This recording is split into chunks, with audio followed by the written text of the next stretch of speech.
Hello there. It is Pinball Monday again, and Mike and I are down here at the shed. Mike's in the other room doing something right now, and I'm going to get started working on the machine back here. So let me turn you around and show you what we're up to today. So before I show you what we're going to do today, I just wanted to point out this little upgrade that Mike did. He bought a bunch of chrome acorn nuts to replace the plastic ones with, and he replaced those all over the table here, and I think they look just awesome. He also peeled the protective film off of the plastics so you can get a better look at the plastics. Now, sitting right over here is part of what we have to do today. We have our 5-volt power supply that drives all the LEDs, and we have our Latte Panda, which is going to connect to the processor. Let me open up this and bring you up here. It's a little dark in here, and I'm standing between the light and the board here, but you can see our little processor board is sitting on there, and that drives all of the LEDs. And of course, you guys have seen this many times in the past. The thing that's going to be a little different this time is there's going to be a USB cable coming out of that USB jack and coming down and attaching to the USB jack on this Latte Panda. And through that cable, that board is going to continuously be feeding the process, feeding the status of all of the lights on the playfield and the back glass, all of the controlled lights, to the Latte Panda. And from that, the Latte Panda will determine how well you are doing in your game, and it will display reward images and videos depending on what a good job you're doing. So as your bonus score increases, the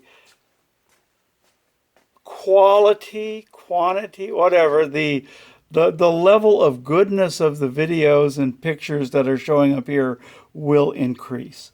Anyway, that's our plan. So we're going to try and get this stuff all hooked up. Now, I have a few things missing. I need a power USB cable to come in here that connects to this 5 volts, and I don't have that yet, so I'm going to have to either sacrifice a USB cable so we can cut it up and hook that up, or find one or something.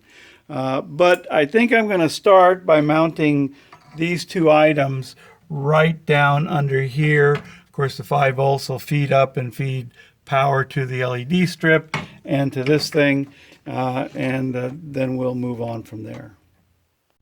One other thing I should say, there is an HDMI jack right here on the Latte Panda, and it's that HDMI jack that's going to feed out and connect to the display here, and that's the only cable that runs to that display.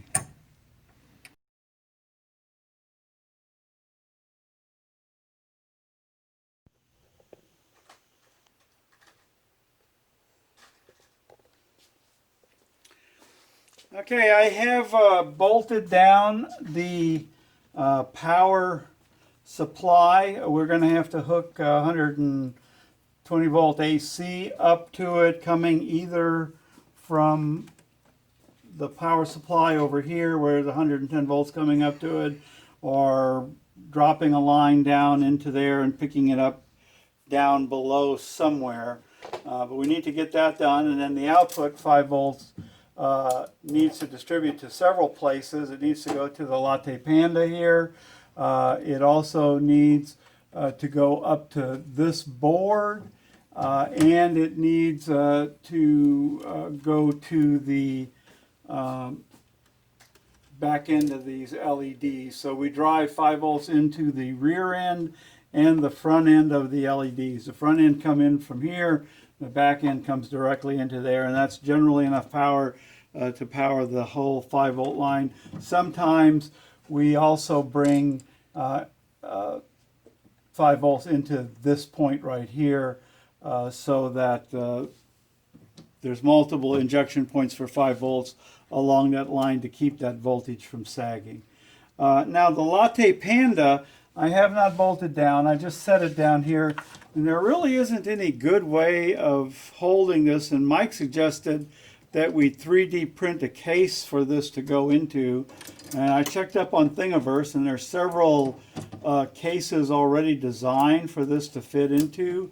So I think I'm going to do that because there's really no good way to attach this thing down right now unless we just strap some cable ties over it or something, and that would be really nasty. So I would like to mount it this way with the fan on the top blowing down to cool the processor.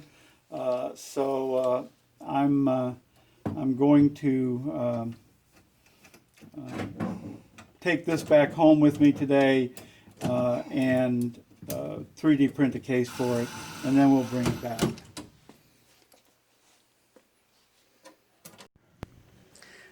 Okay, so I've hooked the HDMI cord up to here, but I can't find the power brick to go in here.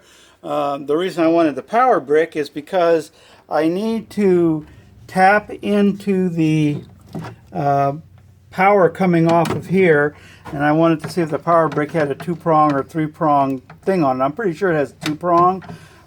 So what we're going to do is take a regular 2-prong extension cord and tap off of this switch to get power that's going to power the Latte Panda up here, and also that power brick that I just reinstalled right behind here. But we do have a couple other things we need to do, and I should have started this whole video off today talking about the solenoids on the back of here.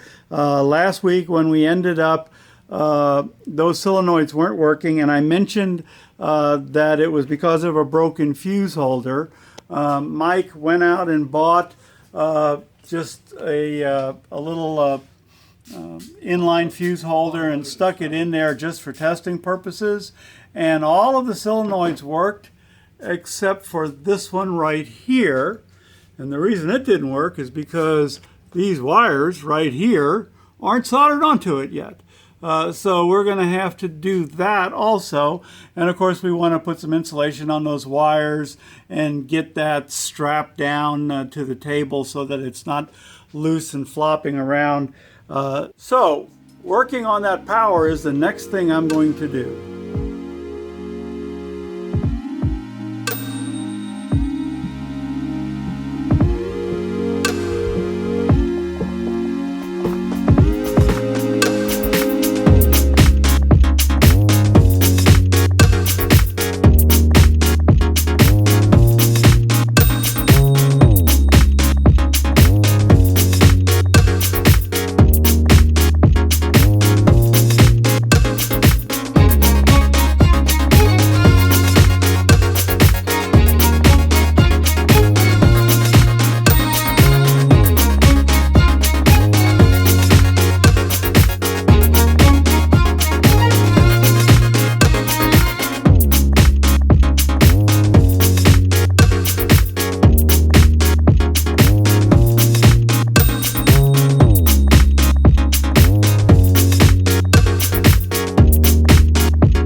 So as you can see, we have the fuse holder screwed down, secured. It's not going to flip around. It's out of the way. We put it over this black plate to make it easy to spot if you're looking under the table for something. And now the next thing I'm going to do is hook up these solenoid wires. We just cut the wires at the connector, so the first thing I need to do is remove the old pieces of wire, and as soon as my soldering iron gets heated back up, I will do that.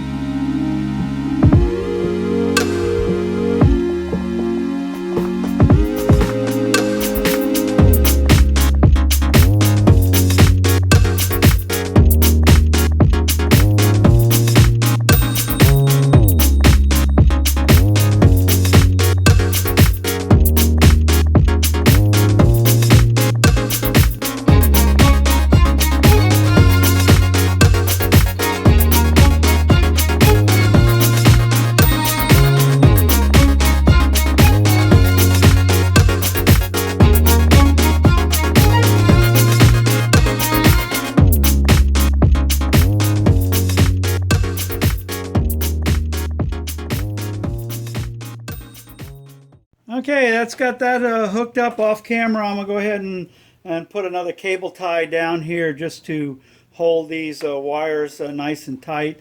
Then one other thing we have to do on the bottom before we turn it over, let me move the camera back up so I can show you guys that.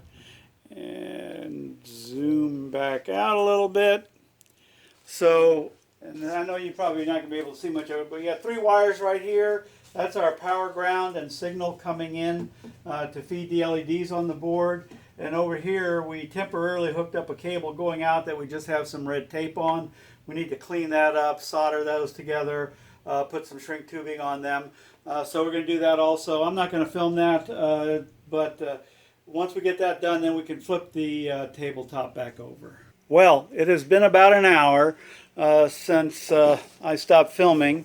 And we've done quite a few things, dressing down the wires, putting cable ties on there, and we bundled up the wires here. We added this wire on here. There was a wire missing here, so we soldered some together. Mike has been working on this rollover. It sticks down every once in a while, and that's common on these play fields that have been clear coated. The clear coat gets down in there and makes it a little bit sticky, so he's been filing and sanding. We need to turn the table over so he can stick that piece back in. But we do believe that other than power for this thing, which we don't have the power cord with us, everything is wired up on the bottom of this play field now. So we're going to turn it back over and finish up that rollover target. Okay, pretty much all the work's done underneath the table. Now we got to do some connectors up here. So this is the input signal to the LEDs on the play field.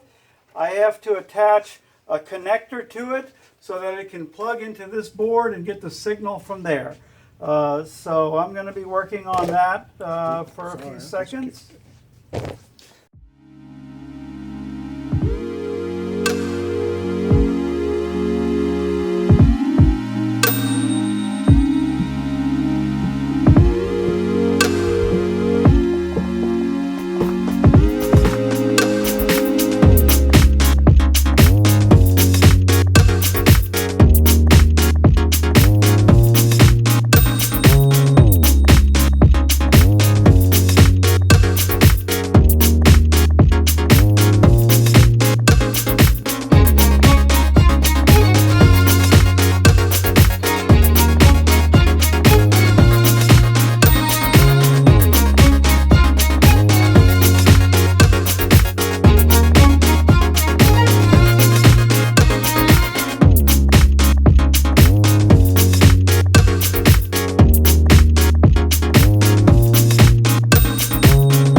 Okay, so that is connected up, and we'll just kind of loosely lace it through here for right now and into that connector.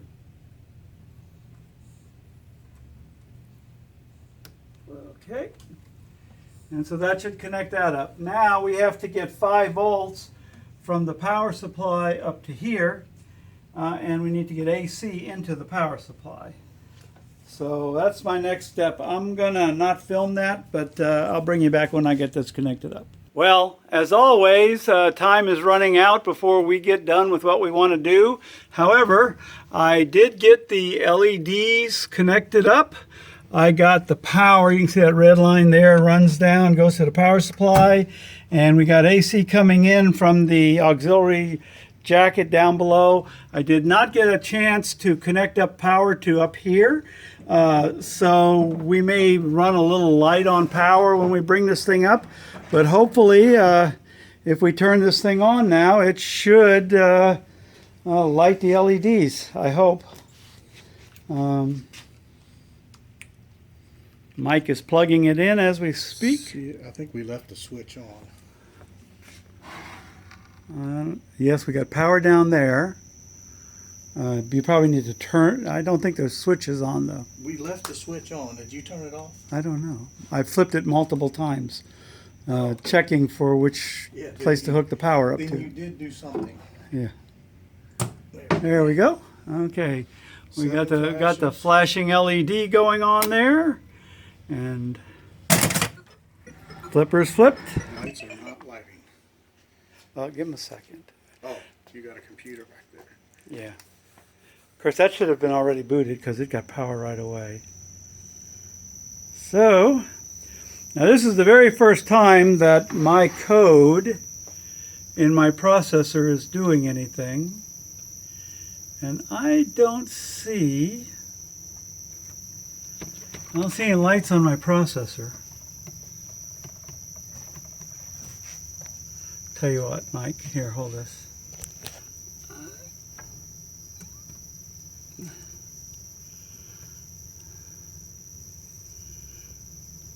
Okay. If there was a short, that would drag it down, but normally when you disconnect it, the power would come back on. You don't have anything going on that board right now? No, there should be lights on the board, so either this power supply isn't putting out 5 volts, although it does have, let me bring the thing right here. This power supply right there does have an indicator light on it indicating that it's putting out voltage, and that voltage should be coming up here and lighting that board. Why don't you power it off and power it back on without the LEDs connected, just to see if that changes anything. You need to unplug it. Unplug it? Yeah, because this is plugged into the utility outlet, which doesn't switch. So hold it for a second until that LED fades out. Okay.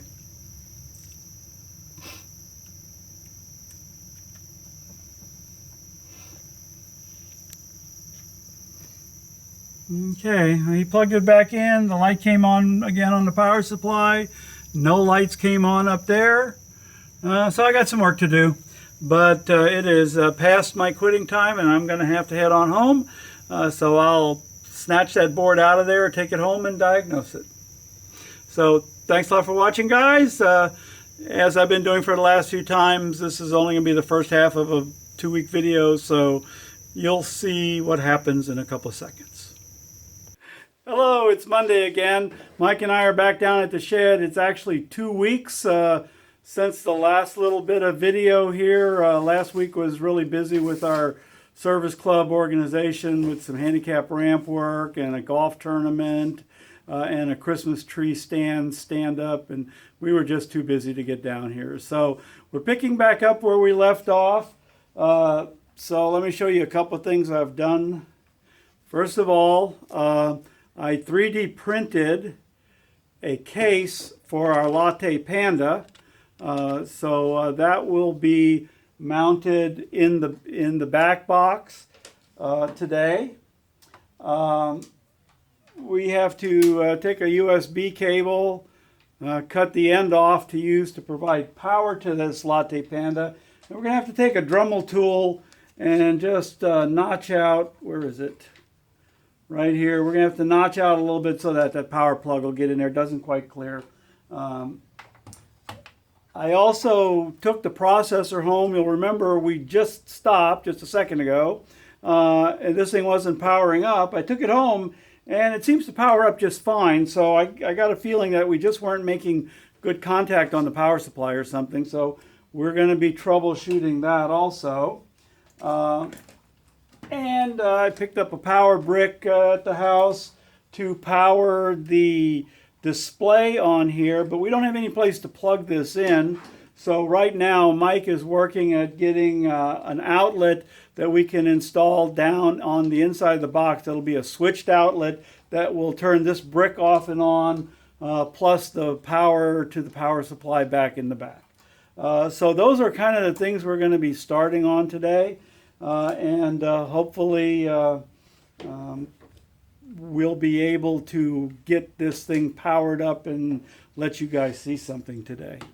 So I've dremeled the hole in the back so that the power cord will plug into it, but we're going to have to knock out this little piece of wood so that that ear on the back of there can sit flat. So Mike's going to do that just now.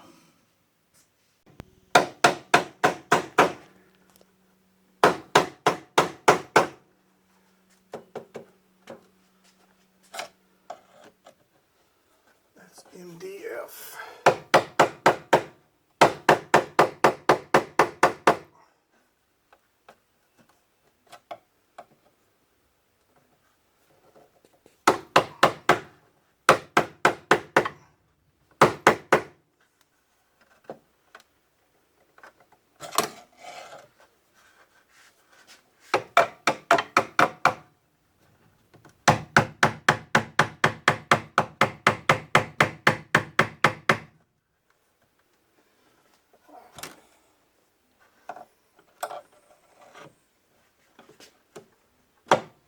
Of course, this is the old right hand, left hand. Right.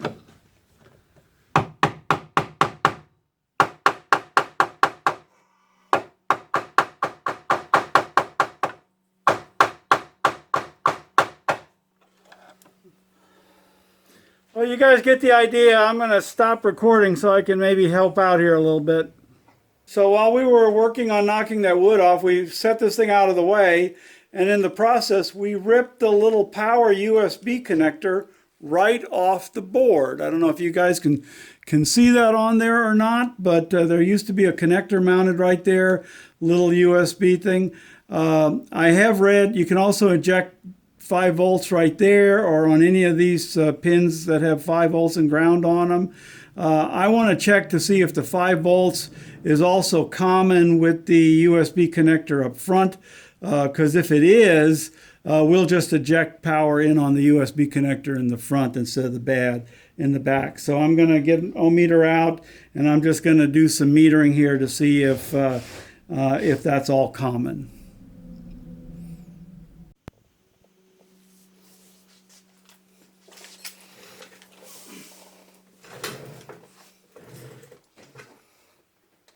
Okay, this is the 5 volt line right there, and it's connected to all these connectors.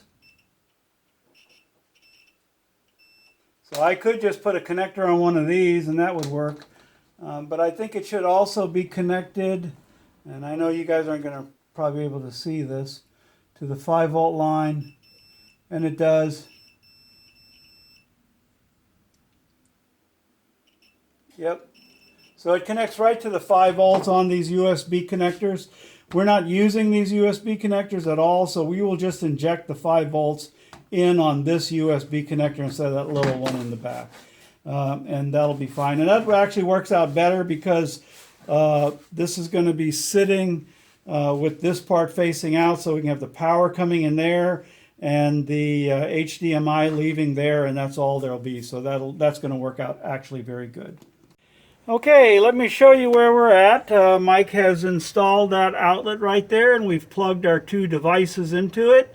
The power feeding that comes from the switch, and unfortunately we're out of shrink tubing big enough to cover over those wires, so we're going to put a couple of twist nuts on there for now, and then when we get some more shrink tubing in, we'll take those apart, put the shrink tubing over it, solder them together, and put them in permanently. So that kind of takes care of the power wiring side of this for now. Let me take you up and show you what we got in the back box. So here in the back box, so Mike just plugged it in, so we'll see what we got going here. Well, we got this coming. Okay, the Latte Panda turned on. That board's still not getting any power. That's bizarre. Okay, so obviously there's something wrong with that wire coming in there. If you plug a USB cable into there, it provides power. We know there's power down here, so obviously there's a wire broken or something here. I'll have to check that out momentarily. We got the machine coming up here, and there's the Latte Panda coming up. I might have to blur out an image here shortly. I'm not sure. Looks like we mounted it upside down, but We can control that, right? I do think I can, yes. Okay, it just came up into Windows. It didn't kick into the application. It was supposed to start up into an application. It's been a half a year at least, maybe longer, since I worked on the software, and there we go. Okay. Other than being upside down, it's working. So this is the welcome screen. Welcome attract mode. Yeah, PG-13 welcome screen playing in the box. So anyway, Latte Panda is working good. It's getting enough power. All I got to do is get power up to that thing, which should only take a couple seconds, and we'll be in business. Okay, troubleshooting a 5-volt problem. Took me a tenth of a second to find it because I've already found this problem a couple of times before. If you look on this board, right up here at the top, you can see where you got 3.3 volts ground and 5 volts coming into the board here. Well, when I designed this board, I failed, and you're not really going to be able to see it here, but the third connector down is not connected to that 5-volt plane that's wrapping around it. So all I need to do is scratch away some of that insulation, put a glob of solder across there to bridge those together, and we'll have 5 volts going to the processor. So I'll bring you back when I got that done. Okay, you can see my little glob of solder there connecting the third pin down to the 5-volt power plane that's wrapped all around it, and I buzzed it out, and I am now getting 5 volts, so that should take care of that problem. Okay, for the last half hour or so, I've hooked my laptop up to the processor, which I've taken back out of there to try to figure out why we're not getting any lights or anything, and I have been unable to figure that out, so I've removed it. I'm going to take it home with me at the end of the workday today, so we're going to have to put this off until next week. We looked at the monitor to see if we could flip that picture around with the menu option or something, and it didn't look like we could. So the other thing I'm going to have to do is reprogram the Latte Panda to flip that thing around, but that's going to be done some other time. So this is going to end it for now. I'd hope we'd got a little farther than we did today, but we're a little closer than we were. So thanks for watching, guys. So just a quick update. Mike decided that he's going to unmount this box and physically flip it over, because when we mounted it in here, we didn't have any idea which way we wanted it mounted. So we just picked one, but there's no reason why it can't be spun around. So that's what he's going to do. Of course, I'm not going to be here to film that, so we'll show you next week.